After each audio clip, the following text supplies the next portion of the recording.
Reverência, abra por favor o seu exemplar da Bíblia Sagrada no Evangelho de Jesus, segundo relata Mateus, no capítulo 14. Evangelho de Jesus, segundo relata Mateus, capítulo 14.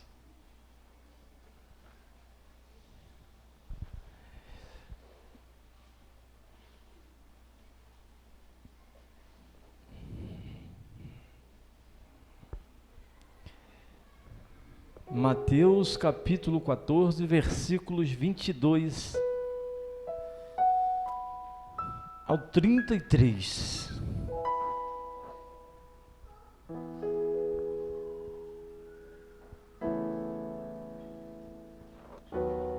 Evangelho do Senhor Jesus, segundo o relato do Mateus Evangelista, o capítulo 22, ou melhor, capítulo 14, versículo 22 ao 33.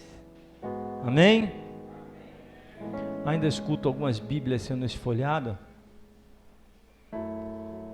E eu vou esperar mais um pouquinho.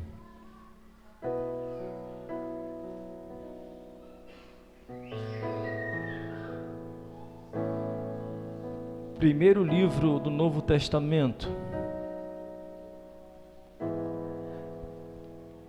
Os Evangelhos.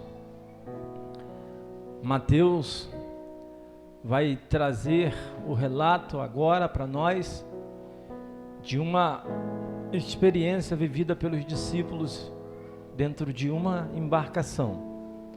Então eu queria ler contigo esse texto. Acompanha aí com toda a atenção. Está escrito assim na palavra do Senhor: logo a seguir, compeliu Jesus os discípulos a embarcar e passar adiante dele para o outro lado, enquanto ele despedia as multidões. E despedidas as multidões, subiu ao monte, a fim de orar sozinho. E caindo a tarde, lá estava ele só. Entretanto, o barco já estava longe, a muitos estádios da terra, açoitados pelas ondas, porque o vento era contrário. Na quarta vigília da noite, foi Jesus ter com eles, andando por sobre o mar. E os discípulos, ao verem-no andando sobre as águas, ficaram aterrados e exclamaram: é um fantasma! E tomados de medo gritaram. Mas Jesus imediatamente lhes disse: tende bom ânimo, sou eu, não temas. Respondeu-lhe Pedro, disse: se és tu, Senhor, manda-me ir ter contigo por sobre as águas. E ele disse: vem. E Pedro, descendo do barco, andou por sobre as águas e foi ter com Jesus. Reparando, porém, na força do vento, teve medo.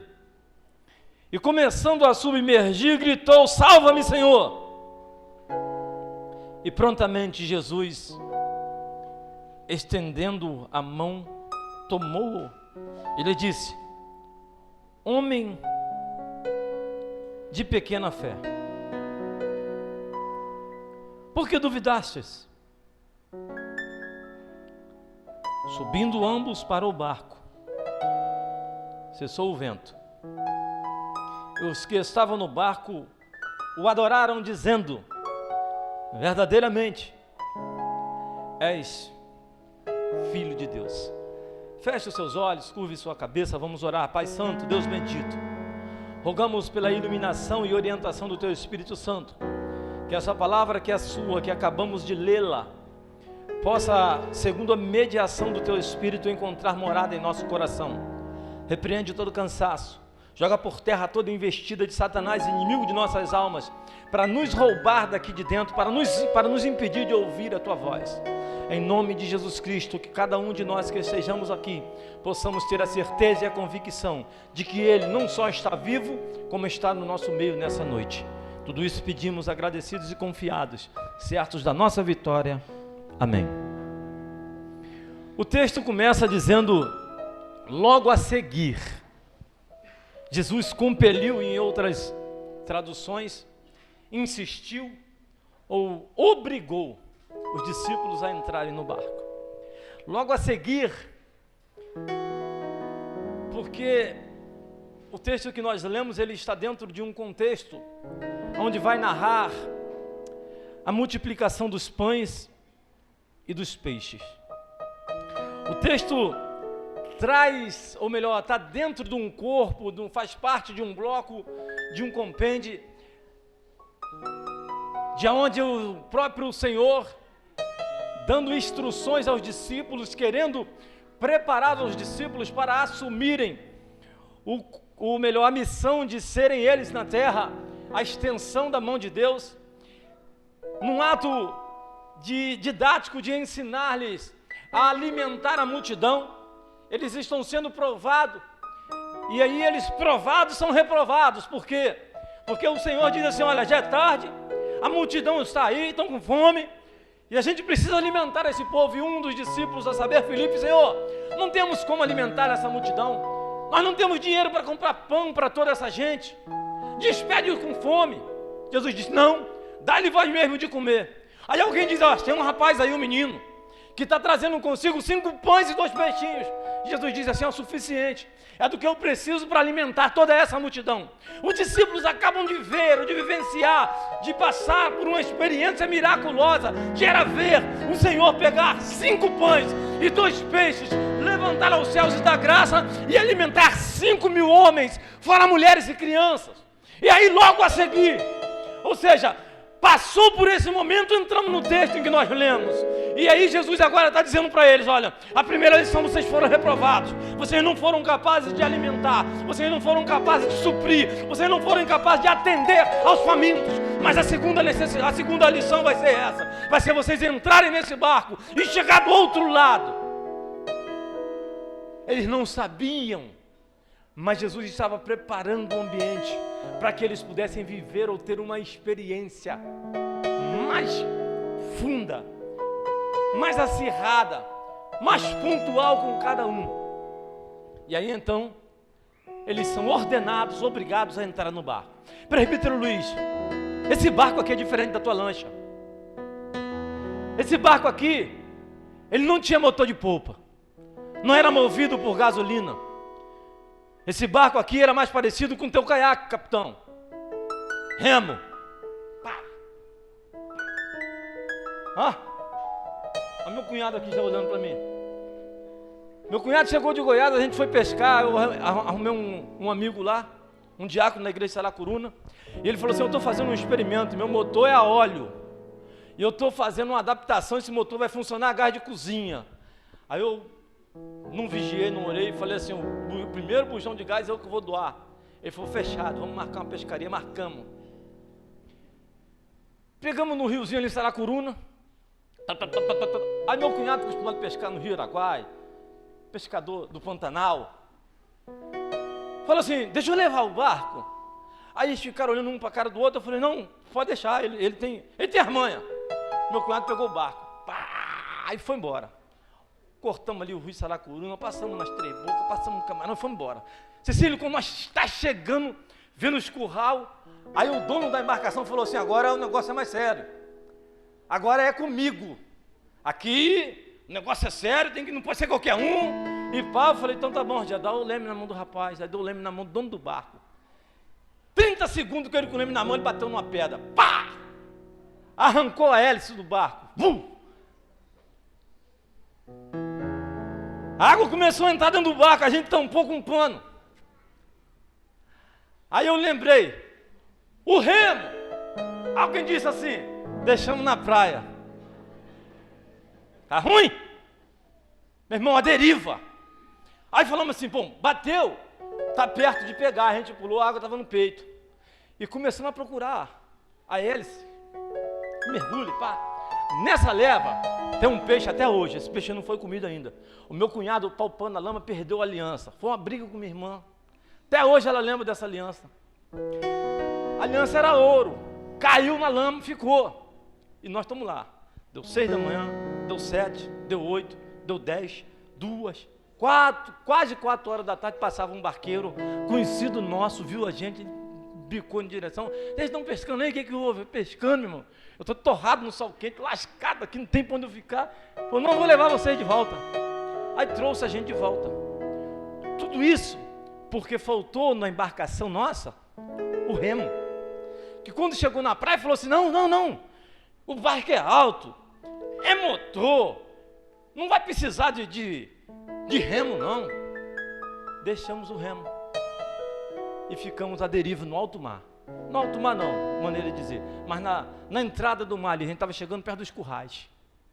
A pé, né, maneira de dizer. Falei, agora, o remo ficou. Esses discípulos, eles são obrigados a entrarem no barco, atravessarem para o outro lado, e eles se deparam com a realidade da época. Esse barco poderia ter vela, mas era imprescindível ter remo. De maneira que quando você chega na embarcação, e pela hora já era aproximadamente 6 horas da noite, o vento ele é um vento terral, é um vento que vai soprar mais da terra para o mar. E ali também não era um mar, era um lago de Genezaré. Então, eles vão hastear a vela e o barco vai entrar para dentro do lago e vai embora. Presbítero Reinaldo, quando o vento é favorável, é tranquilo, porque quem já andou de embarcação a vela sabe que quando o vento está soprando a favor é mole. Quando o vento está soprando a favor, a gente não precisa de remo. Quando o vento está soprando a favor, a gente não precisa nem de motor. A gente só precisa do vento e da vela. E as coisas começam a fluir. Só que repare, que da mesma maneira que o vento era favorável, o vento agora é contrário. Opa, pastor, o que o senhor está querendo dizer com isso? Me dá mais 2 minutos que eu vou chegar lá. Às vezes a gente entra num relacionamento, Deise, 15 dias, 20, um mês, um ano, vento favorável. Pegaram? 1000 maravilhas. É meu amor, é meu docinho de coco, aquela coisa toda. Depois vai 5 anos, 10, 15, o vento já começa a soprar ao contrário, já começa a levantar dentro de algumas casas tempestades, e aquilo que era favorável agora já está contra. Paulo apóstolo, ele vai escrever uma carta a Filemão, e ele vai dizer assim, ó, Demas é meu cooperador, está comigo, está fechado. Mas o mesmo Paulo vai escrever a 2ª epístola a Timóteo e vai dizer assim, olha, Demas já não coopera mais. Ou seja, agora o vento não é mais favorável. A perseguição se levantou e Demas deixou a igreja e foi viver no mundo. O que eu quero dizer para você é de quando o vento está favorável, tudo é bom, tudo é fácil. Você chega no mercado, o vento está favorável e você fala pro açougueiro assim, ó, põe essa peça de carne aí para pesar para mim. E o cara pesa lá, você vira as costas, não quer nem saber quanto é. Pega na mão dele, chega no caixa, pá, jogou um dinheiro ali em cima, tá bom. O vento está favorável. Agora, quando o vento começa a soprar ao contrário, você já chega mais humilde no mercado, olhando para ver se não tem muitas conhecidos. Porque o que você vai comprar agora não é mais uma peça de picanha, não é mais uma peça de contrafilé, não é aquela picanhazinha maturada que você gosta de comer na brasa. Agora começa a mudar, o vento está soprando ao contrário. E aí na hora que o vento começa a soprar ao contrário, é que começa a se levantar ou aparecer as dificuldades. E é dentro das dificuldades que nós mostramos quem nós somos. Por quê, pastor? Porque é agora que os discípulos vão passar pela primeira experiência da vida deles, que de fato vão mostrar para eles quem eles são, porque é de fato dentro da tempestade, da dificuldade, que nós vamos mostrar de fato quem nós somos, e é mostrando quem nós somos que nós revelamos quem nós servimos. É assim que é assim que funciona. Ah, pastor, o senhor está falando isso porque o senhor não sabe o que é tempestade. Não sei. Eu já enfrentei algumas. Eu já passei por alguns ventos contrários na vida. Não foi fácil, não. Mas para a honra e glória do Senhor, a gente passou, venceu. A primeira lição que eu quero te dar, através do texto. Todo vento favorável, uma hora, ele pode se voltar. Você já viu, ou já ouviu, em algumas famílias, em alguns lares, maridos ceifando a vida das esposas? Começaram juntos. Enquanto o vento estava favorável, estava tudo bem. Foi o vento ventar um pouquinho ao contrário, que ele tirou a vida dela. Em alguns casos, ela tirou a vida dele. Em outros casos, os filhos tirando a vida dos pais. E no pior dos casos, os pais tirando a vida dos filhos. Sabe o que é isso? Pessoas que não se prepararam para enfrentar o vento. Só quiseram viver ou experimentar enquanto o vento era favorável. A segunda lição é exatamente porque nós não podemos e não devemos contar com o vento a nosso favor sempre. Nós precisamos ter uma alternativa. Qual, pastor? O remo. É remar. E aí, entenda da melhor forma que hoje o que você pode estar passando é uma tempestade, é um vendaval que se levantou, e você está sendo açoitado, literalmente está apanhando todos os dias, porque o vento agora é contrário, e você não tem remo. Eu queria te desafiar a usar o remo. Pastor, não entendi. Eu vou desenhar para você. Não posso, mas vou desenhar para você. Olha o teu remo, ó. Olha o meu remo. Pastor, não estou aguentando mais. Mas experimenta parar de remar para você ver como é que fica. Pastor, eu não aguento mais. Mas experimenta largar o remo para você ver o que vai acontecer. Pastor, eu não consigo, mas não larga o remo. A minha palavra para você essa noite, independente do vento, continua remando, continua remando, continua remando, porque é só remando que nós vamos chegar do outro lado. Rema, meu irmão, rema, minha irmã, rema, rema, porque o remo está nas tuas mãos.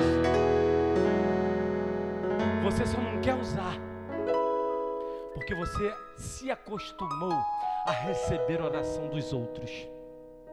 Você só não quer usar porque você se acostumou a assistir uma mensagem, a assistir uma oração. E isso é até legal, faz até bem.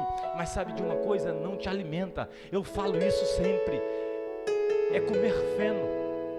Se alimentasse de fato, assistir mensagens evangélicas, você não precisaria sair de casa para comprar nada para comer. Bastava você ligar a televisão e assistir um comercial do McDonald's. Quem aqui que assiste um comercial do McDonald's e sai de lá satisfeito? Ninguém. A mensagem evangélica em vídeo, ela é para nos abençoar, mas ela não vai nos sustentar. É feno. Rema, meu irmão, minha irmã. Eu sei que o vento está soprando o contrário. Eu sei que está difícil. Eu sei que as coisas estão todas reviradas, mas continue remando, continue usando desse remo, porque esse remo é o que Deus colocou nas suas mãos para sustentar a sua casa, para sustentar a sua família. Ah, pastor, mas está difícil demais. Só não afundou ainda porque você está remando. Ah, pastor, está doendo demais. Só não afundou ainda porque você está remando. Pastor, não saí do lugar, mas também não retrocedeu. Você está remando. E a minha palavra nessa noite para você, independente do vento contrário, independente das tempestades, continue remando, continue remando, continue remando. Terceira lição.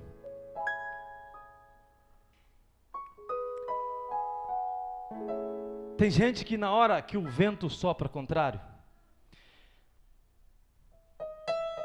decide sair da embarcação. Tem gente que na hora que o vento sopra, abandona a mulher, abandona o marido, e pensa mesmo que a melhor decisão da vida vai ser sair do barco na hora que o vento está soprando. Pensa mesmo que saindo do barco na hora da tempestade vai estar poupando a sua vida. O que aconteceu com Pedro? Pedro ia morrer afogado, Pedro estava afundando, sabe por quê?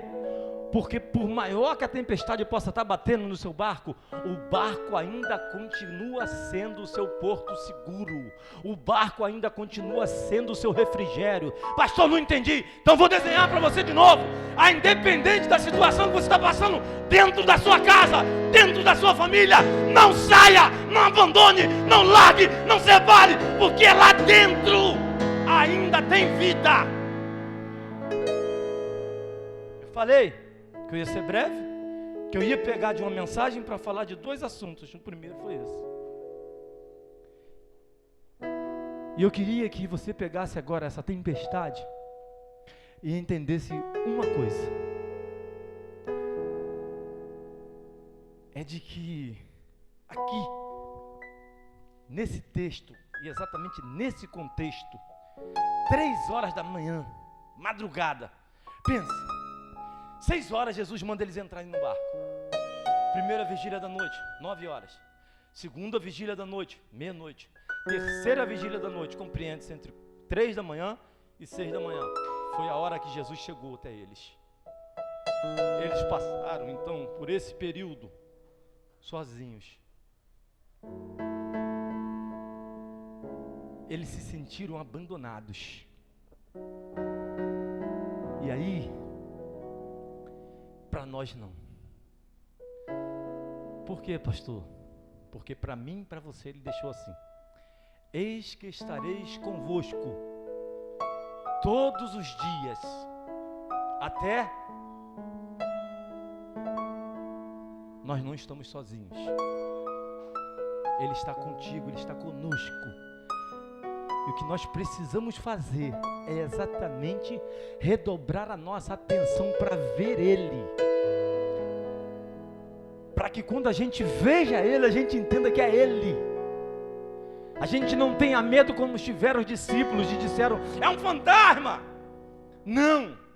Para que quando os nossos olhares cruzarem com o olhar dele, a gente reconheça, esse aí é meu Senhor, esse aí está comigo, esse aí é quem me sustenta, esse aí é quem me guarda. Com ele não tem tempestade que vai afundar meu barco, com ele não tem tempestade que vai afundar minha casa, com ele não tem tempestade que vai afundar minha família.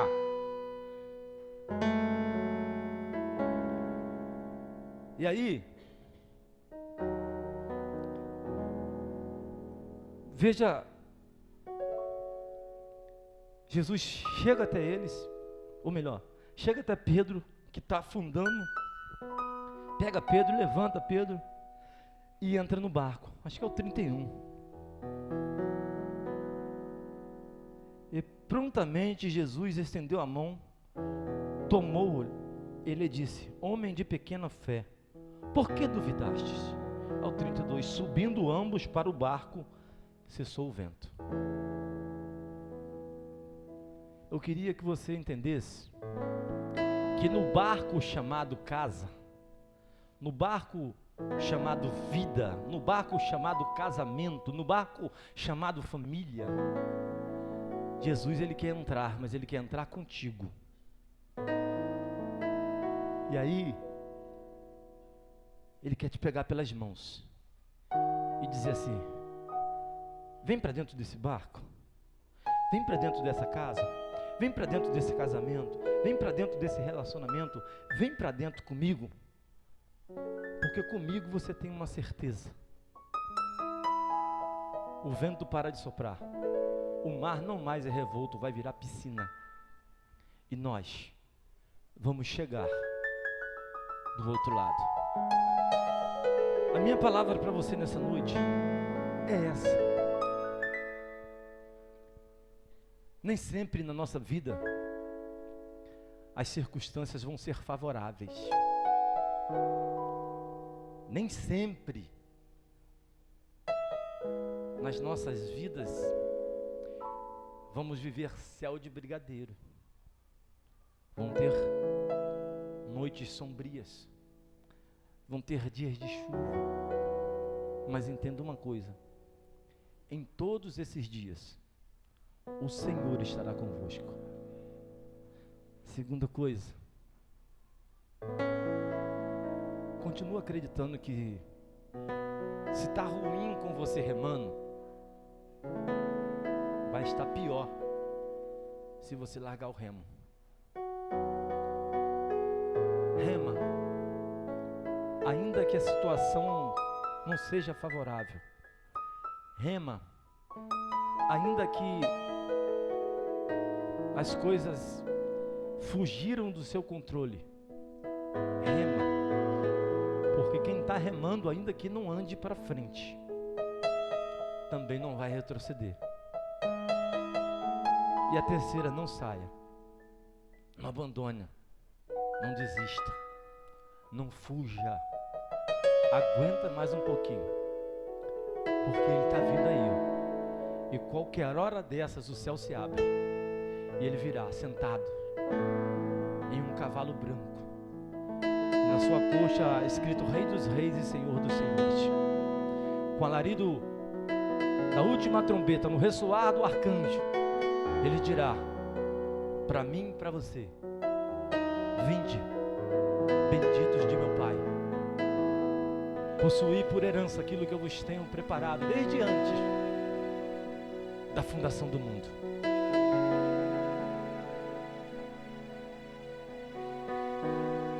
Para que lá nós possamos assentar diante dessa mesa. E lá existe uma mesa que está sendo preparada. E segundo relatos bíblicos, é Ele, é o nosso Senhor quem vai servir a todos nós. E lá sim, não haverá mais vento contrário, não haverá mais dor, não haverá tempestade, não haverá enfermidade, não haverá mais brigas. Lá sim, nós vamos viver aquilo que Ele tem preparado ou reservado para cada um de nós. Eu gostaria de orar com você nessa noite. Você que quer dizer: pastor, eu entendi a mensagem. Eu estou no olho do furacão, o vento está soprando. Eu estava desistindo até de remar. Aspas, orar. Estava pensando até em pular do barco. Eu estava pensando até em desistir. Eu quero orar por você. Se você chegou até aqui nessa noite e você trazia consigo algumas dessas questões, você está com Ele, Ele está contigo. Você vai vencer, você vai passar, você vai suportar esse vento contrário.